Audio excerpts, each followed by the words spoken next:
So it's interesting because it brings up for me your comment about, she hasn't had all that kind of conditioning judgment. Mm-hmm. Can you share? I mean, you shared a little bit about the word divorce, and that has this Mm-hmm. connotation that you've really had to work through. Mm-hmm. What would you say one of the other really hard things has been around the visibility and people's projections on you or on you and Craig? Yeah. It's so surprising to me.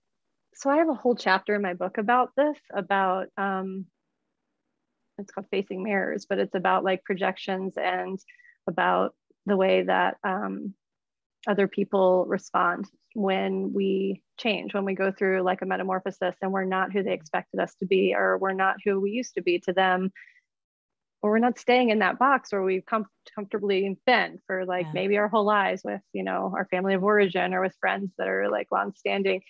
I was so annoyed with myself that my writing about this ended up warranting a whole chapter and a whole module in my online program. Oh, wow. Because I was like, how does this piece, it felt so outside of the experience in a way. And it felt like, oh, I should know how to deal with this stuff. And like, why does it take up this much space? But really the thing that was keeping me up at night so much, I think, were the projections or the expectations or letting people down in certain ways, or being judged, or even if I wasn't being judged, thinking I was being judged, like me projecting onto them that they have projections about me.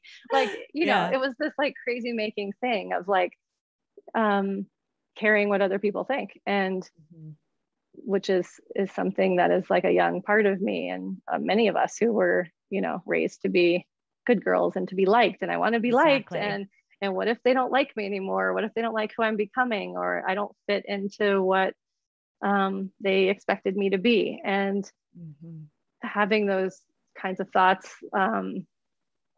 really, that became like one of the heavier pieces for me. So and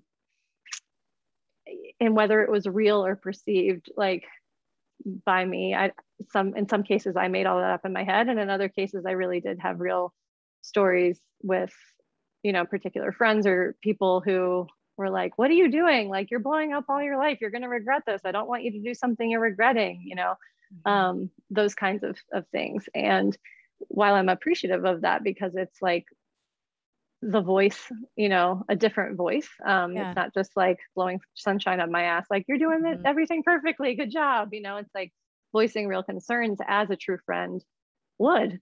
But hearing it and then saying, okay, and I have to do this anyway, is hard. And to still maintain the friendships, and to say, yeah, and I still have to do this, and to be received in that is really touching,